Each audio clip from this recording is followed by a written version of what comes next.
Hey, Mikey. It's Michael Brown. You can try to find Michael Brown. Brownie, you're doing a heck of a job. This is the Michael Brown Show. Hold on tight to your dream. Yeah. Hold on tight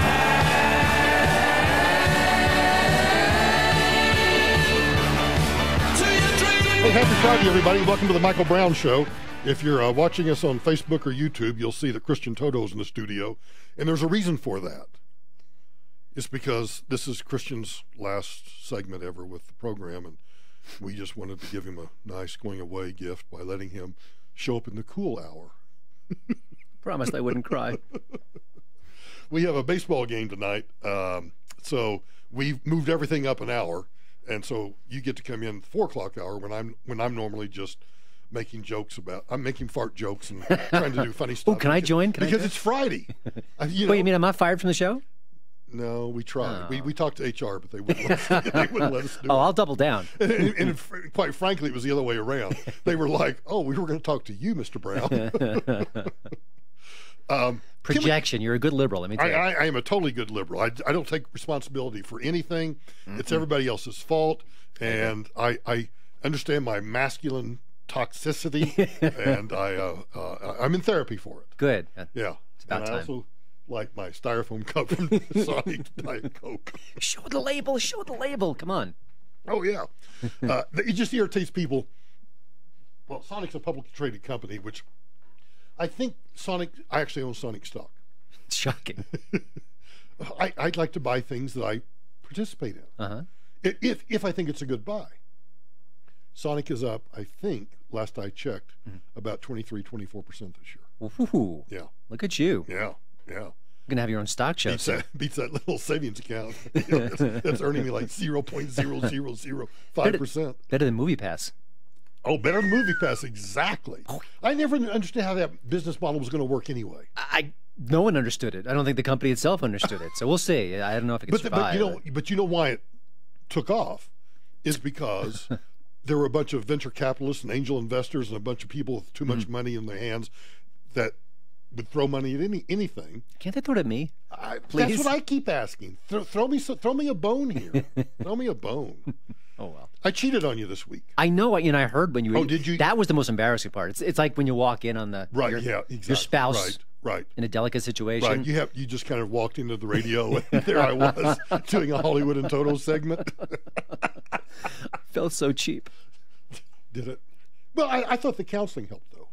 Yeah. Well, it's an ongoing effort. So. I'm there. Listen, 5 times a week maybe is not enough. Well, and I'm paying for all of it too, by the way. That's why I want to make it 6 days a week. Oh, you got some kickback from the therapist, is that it? Kickback's a strong word, but relationship, I'll just put You it want that to way. set up the Conan thing? Well, because I knew when I played it on Wednesday, I forgot what day it was. It was Wednesday, yeah. That I just knew that I had to ask you your opinion. So but I couldn't wait. It was just so good. So Conan OBrien is on late night. We don't really talk about him that much. I think he made some headlines about going. Did he go to Cuba? He's gone into different cities around the world. I think it's going to be interesting. It's a good way to shake up the format. But he doesn't really have the cachet that the Colberts and the Jimmy Kimmels, and he also hasn't been as hard on the political comedy as those other late night guys or gals. What channel is he on? TBS. TBS. I mean, he's been on there for a while. Right, okay. And it just never really caught fire. I mean, years ago when the whole Conan OBrien, Jay Leno kerfuffle happened, they switched places and it was a disaster, and then they put Leno back in the slot and it was bad blood all around. You know, he was really a rising star. Not a young guy, but still kind of a rising star, or at least a name, or at least he was in the news. Now he's just been on TBS with his show, working for quite some time, and under the shadow, I guess you could say, of his competitors. So he doesn't really get too vitriolic about Trump and the whole situation. He jabs him once in a while. I think he's even jabbed Melania Trump, the first lady. But when I heard you play this clip in question, do you have the clip available? Oh, I'm ready. Had you heard it before that? I hadn't. Again, he just doesn't. Listen, I have to go to bed. I can't watch every late night show. I usually kind of follow. Oh, you think I stayed up and found this watching it at night? How did you find this, by the way? I don't think I heard that part. I have a clipping service. Okay. And that just happened to be. I can scroll through it like by the time I get up in the morning, Yeah. all the late night show clips are buried way like on the second or third page. And I do try to get through the second or third page to see what I've missed. And I usually see, I rarely see Conan, but I'll see Kimmel, I'll see Colbert, and I usually just, I don't even really look at them. Because every night they said something the negative same about Trump. thing. It's not that funny. It's often mean. And I just happened to see Conan Nazi, and I thought, Uh-oh. what's that? And a little background here. Conan O'Brien's show had on Sarah Silverman, I'm thinking 2 years ago now.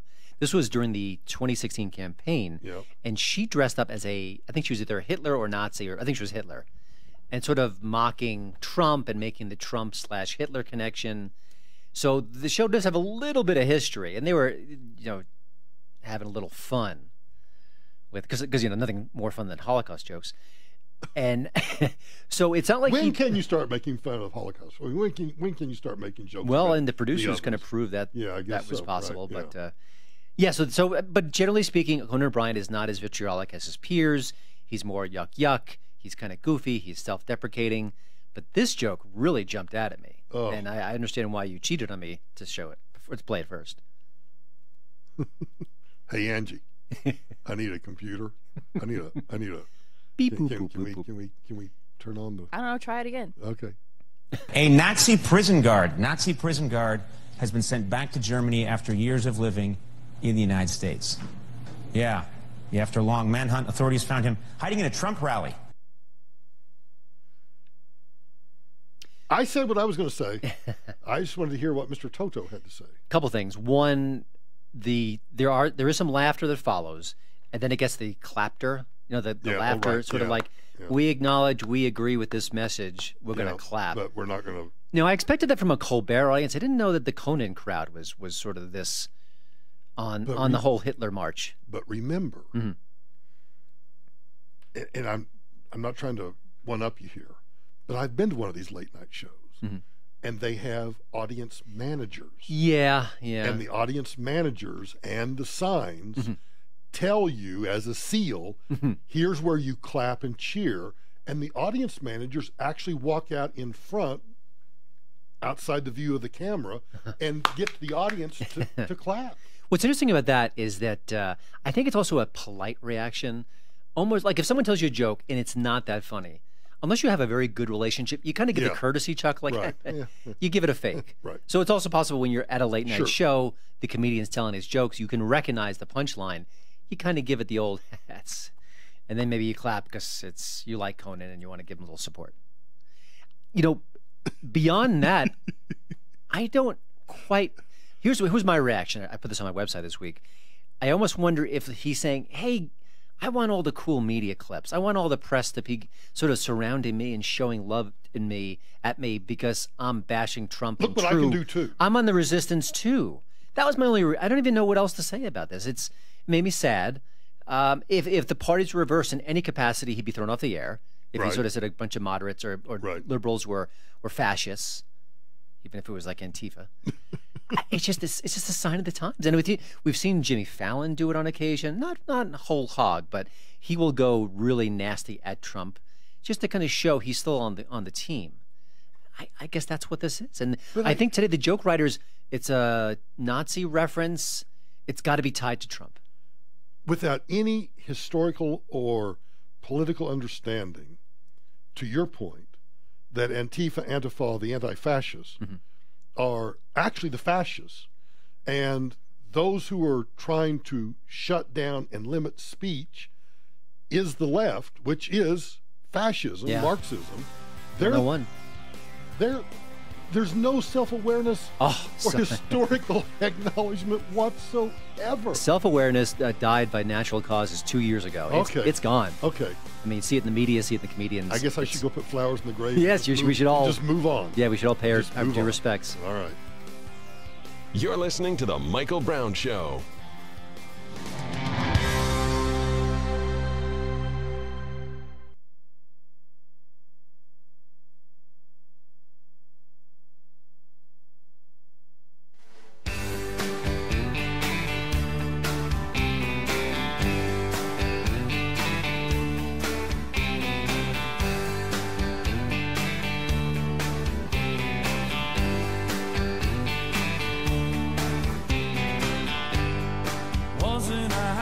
Hey, welcome back to Hollywood and Toto on the Michael Brown Show. Get over to Christian's website, hollywoodandtoto.com. Follow him on Twitter at Hollywood and Toto. And, of course, listen to us every Friday at 5 p.m., except for tonight at 4 p.m. That's okay. We needed a break. We did. We needed Just kind we of did. It's like daylight savings time or something. That's right. Right. We, spring forward, fall back. I don't know. We don't know what we did. Stumble forward. That's right. Stumble forward. That's right. Excellent. All right. So Conan, just real quickly. A Nazi prison guard has been sent back to Germany after years of living in the United States. Yeah. After a long manhunt, authorities found him hiding in a Trump rally.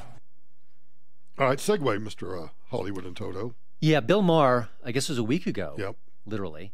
On his show Real Time with Bill Maher, talked about free speech and Alex Jones. Yep. And he made a very impassioned plea that his fellow liberals, who he often addresses, and I appreciate this about him, you got to stop with this.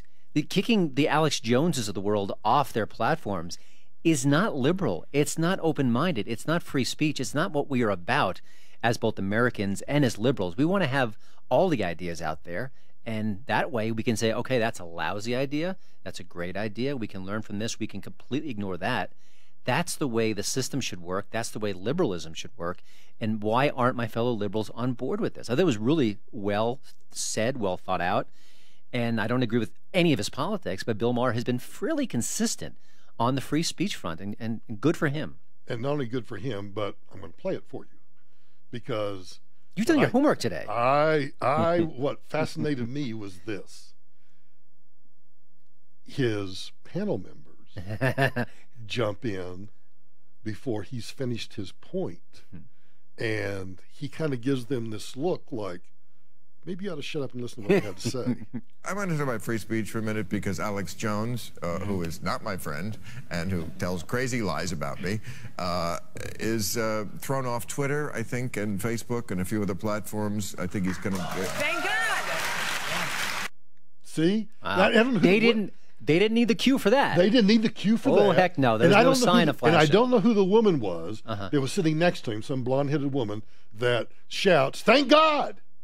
And you can, Mahr just looks at her like, "You're exactly what I'm talking about. You're exactly what I'm talking about." Well, if you're a liberal, you're supposed to be for free speech. That's free speech for the speech you hate. That's what free speech means. We're losing the thread of the concepts that are important to this country. I was, wow. Yeah. Great drama there, by the way. The way he paused, the way he kind of collected himself, the way he just went at his point and kind of processed like, wow, that's exactly what I'm talking about. But I'm going to keep on keeping on. Oh, and he did, too. If you care about the real American or you don't. And if you do, it goes for every side. I don't like Alex Jones, but Alex Jones gets to speak. Everybody gets to speak. It's amazing. Everybody gets to speak. How we've fallen so far that that's a controversial, crazy, off-the-wall, subversive statement. And it should be, duh, everybody gets to speak. All right. You and I don't often get to spend a lot of time because of when you do Hollywood and Toto. But we had some time before we started this segment this evening. And you made a comment to me because you want to get to the VMAs, and we'll get to that. But I want to jump ahead just a little bit. Okay. Because you said that one of the points you want to make is that there's very little in the culture that is bringing us together. That is something that should be bringing us together. That's conservative and liberal. Let's hold hands, sing Kumbaya, and say everyone gets to have a voice. Right. Let the KKK hold hands with the black guy, hold hands with the Nazi, that holds hands with the trans, that holds hands with the stupid white guy, that holds hands with the Asian or whatever else it is, and all agree. We can all speak. I think you're stupid. I disagree with what you say. I'm going to mock what you say, but you get to say it. Exactly. And the problem is that, okay, Alex Jones has some crazy story about Sandy Hook. I think that's sort of his famous, I can't believe he said it. I can't believe he believes it. Where do you go from there? Because the next step down is, well, that's sort of a crazy theory. And the next step down from that is, well, I disagree with that really strongly. Where on that continuum do we draw the line? Well, now, if it's someone easy. Shouting, fire in a crowded theater, that's a clear example. Well, no. The clear delineation is if a conservative says something. I know. That's hate speech per se. That's where we either are or headed or are so close it scares me. It is. And that's why I appreciate what Bill Maher is saying. Yeah.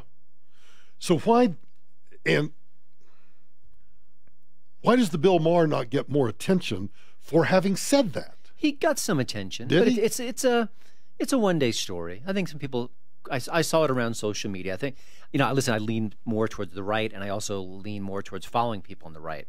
So I think some outlets maybe recorded it, said it. There wasn't any outrage. There also, I don't believe there were any attaboy columns from mainstream outlets or liberal outlets. It's just the one-day thing. It's also what he's been consistent about. So maybe they say, oh, it's Bill Maher being Bill Maher again. Can I say something really naive? Sure. I would have thought that someone at the New York Times, the Washington Post, somebody on maybe not like the nightly news, the networks, but particularly the Huffington Post. I don't know, but you get the drift. Mm-hmm. That they would have jumped on that and said, Mr. Maher is right, and we need to step back, and it's perfectly legitimate to criticize, rip apart conservative comments, thought, whatever, but they have the right to say it. Liberals today don't. They don't believe that, do they? They don't believe that. No. They want to shut down the other side. In any way possible they can do it, they'll do it. It's amazing. And that's what my column is about. It got picked up by Real Clear Politics, which I was very happy to see. Oh, good. It's sort of a compendium of Hollywood is extremely vocal on immigration, on Trump, on minimum wage, on democratic socialism, on rising stars in the they are political about everything, and that's their right, and we can critique it, and that's what we do. But they never say a bleeping word about any of these situations. When Scarlett Johansson is basically chased out of a role because she's not the right kind of person, they don't say a word. When Ben Shapiro needs $600,000 worth of security to speak at a campus, they don't say a word. When this happens... A campus that was the birth of the free speech movement. Yeah, sorry, how could I forget that? Again and again and again and again, we see examples of Hollywood just taking a knee. When HBO planned a show called Confederate about what if the South had never given up on slavery, certainly provocative, who knows where it'll go. Every indication was it was going to be a left show with a left message about there's slavery in today's society. There were many voices saying, you cannot make that show, it's got to be shut down. And Judd Apatow was one of the few people who said, hey, wait a minute, that's not cool. And then he backed down on Twitter. That's where we are today. And when the VMAs come around, which we'll talk about in a minute, did anyone hit the podium and say, hey, free speech, free speech? Not a word, not a syllable. Not cool, not hip, and not what people want to hear. I think I need to go back into counseling again. You're listening to The Michael Brown Show.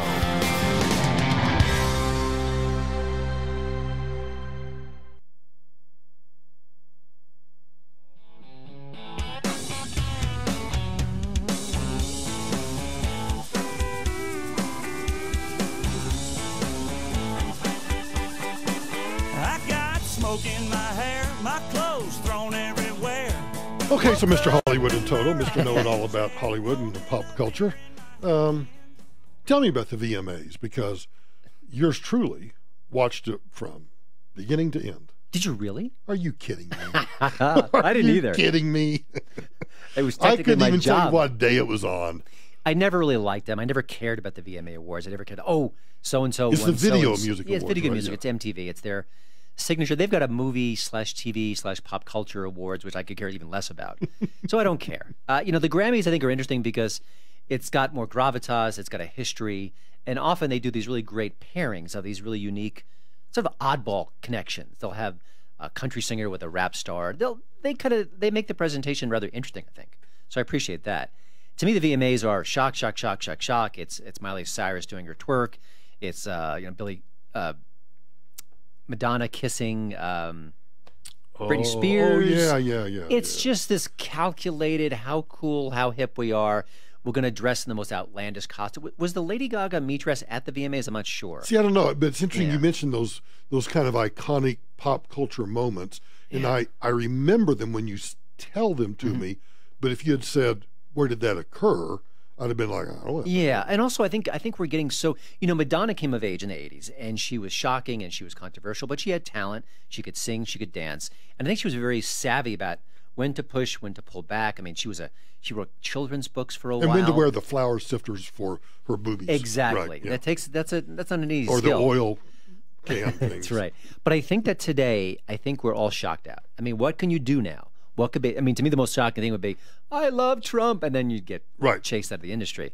But beyond that, I don't know what they can do to shock us. So when the VMAs come around, well, they can get like hypersexual, but we've been there, seen that. Yawn. They can get super political, but we know exactly how and what direction the political leanings will be. Yawn. Even if you agree with it, what's the attraction? But then so the ratings were super down.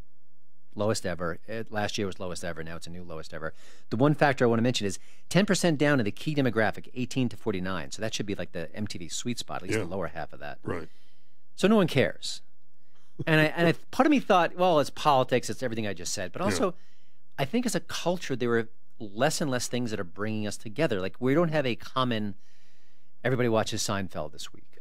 Maybe Game of Thrones is the closest thing, but it's on HBO, which is a pay service that not everyone gets. And also, it's very it's very challenging material. So, kids can't watch it, families can't watch it with their entire clan. Maybe grandparents aren't exactly on board with it. Maybe they are. I think we're just losing that. We don't have there's less and less connective tissue because I can go online and I can get this minuscule channel on my YouTube account, and I can watch about, like, my kids watch Minecraft videos and Pokemon. They've hyper selected their niche, and they're in. And yet they're not watching ABC, NBC as much. They're not watching the mainstream movies as much sometimes. I mean, I just think we're losing something. And I think I think we're kind of victims of our own success, but I think that's reflecting on a lot of these award shows. It's not just the politics, which is part of it.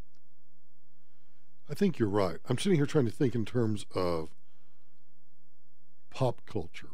Like, what was the last, like, water cooler event where everyone saw it? I mean, The Bachelor gets some of that. Survivor years ago when it first came Survivor around. years ago, but even, okay, so you talk about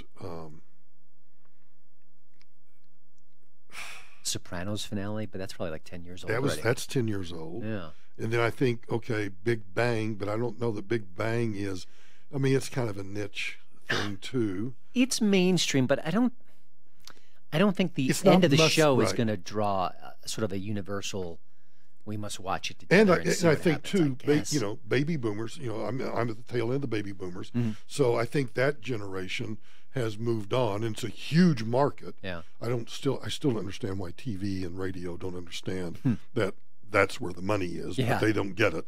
The millennials are still living in the garage or the basement. That's right. But I'm trying to think what the last big thing for me was. Or what's even coming up.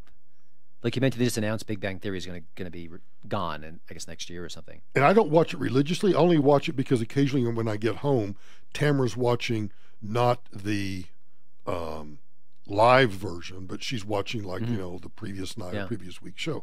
And so I generally know what it's about. And I've watched 20% of the episodes. And I do find it funny, kind of comical. But I'm not going to be glued to the TV for the last episode. Yeah. And part of that, the reason for that is I know I can watch it whenever I want to. That's right. I don't have to be there. One thing I think that maybe came close was the Walking Dead. Was it last year, the first episode where often major characters die, but there was a real build up that something was gonna, what's gonna hit the fan in this episode. Boy, if it was 2 years ago, it kind of scares me because time is flying by. But I don't think we get that. And again, it's because we've got a million different options. We can hyper select what we want to do. We can watch when we want to watch. I mean, I don't have to watch the grand finale of any show because I can tape it or just stream it. Right. So if I'm dying to see it, sure, I'll watch it when it's live. But chances are I'm busy or I don't have the need. We're a victim of it. But I think getting back to the free speech issue, I wish we had more issues like that where we could just kind of put aside our differences and say, okay, this we agree on, Or even just the fact that America's kind of a great country. What do you think would happen if 9/11 happened today? Oh, gosh. Under Trump? Yeah. I don't think we'd all come together like we did in 2001. If planes or you know, the other scenarios, the malls or the school shootings or, you know, whatever. If any of those were to occur to bring us to a halt, what do you think the reaction would be? I think there'd be select people on Twitter who would say really nasty, horrible things. And I think people like you and me would hear it, get really outraged, and be less and less inclined to reach out to the other side. I think it would be terrible. I don't think we would respond in any way like we did before. Maybe I'm wrong. They would blame a Republican-controlled Congress, blame Trump, a Republican White House. The conspiracies would fly. Right. I mean, just think about who's in the White House right now. If it was Obama, you'd have some of that. It wouldn't be nearly as stark. I don't know. I shudder to think. And maybe this is showing my bias. If it happened today and Obama was in office, I don't think conservatives would blame him. No, I mean the fringe radical people on the right. Right. But they'd be ignored, I think. Well, I'm depressed now. Hollywood and Toto. Man. Anyway, so I'm you know what? Do you think that other reasons why the VMAs don't connect with people? Is it sort of maybe it's been around enough where the awards themselves, we don't care? It didn't get the cachet that an Oscar has? All right. Video Music Awards. They don't make videos in it. I mean, they make some, but it's not a staple. I forget when Adam Curry kind of walked away from MTV, and after... I'm not saying Adam Curry was necessarily the catalyst for me walking away from MTV, but I think when they, you know, between him and some other people that I obviously can't mention, MTV just kind of became blah. Well, that's true too. What is MTV now? I have no clue. Does it even exist? It does. I don't know. I don't know how to describe it. I mean, it's got a lot of reality shows. I think its identity has really kind of collapsed in a way.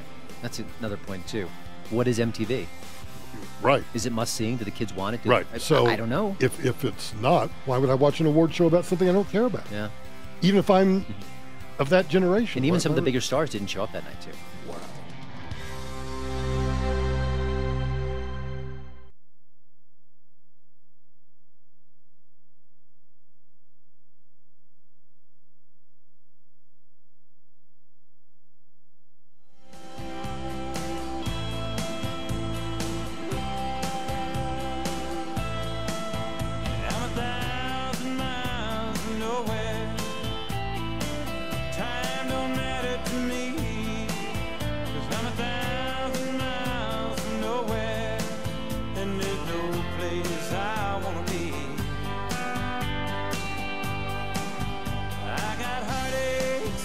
Hey, welcome back to Hollywood and Toto. Christian is about to douse my enthusiasm. I can't reveal my review yet. But you have seen it. I've seen Operation Finale. It's a new film coming out next weekend. Okay, so I saw maybe Wednesday night the first trailer, and I thought it was, I forget what, maybe we were watching the 9 o'clock news somewhere, and I thought it was going to be a TV series. Oh. And then when I saw, in theaters next Friday, whatever the date is, next Friday, I was like, I got to see this. This is really good. Now, and now in the break, you just told me. Why'd you think it was a TV series? Was it the quality or just the theme? The theme. The way they presented it, I thought, oh, wow, this is going to be like a little mini series of, 13, 15 episodes, and then they'll see how it goes for the next season or something. Okay. The movie is based on true story about the hunt for Adolf Eichmann, right? One of the plotters of the Holocaust, the final solution. And he's played by Ben Kingsley. And Oscar Isaac is in it, really good actor. Right.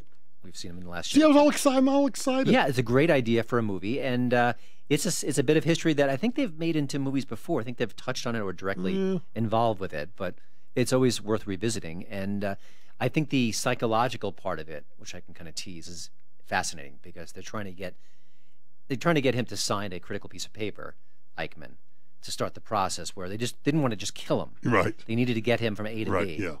And so that's interesting. So what intrigued me about the story is not the movie itself. What I want to talk about is that the director of the movie, Chris Weitz, and also the star Oscar Isaac, were talking about Nazis and talking to the press about the movie. It's what they do. It's what actors do. Sure, right. When the movie's about to come out, they talk up the project they're working on.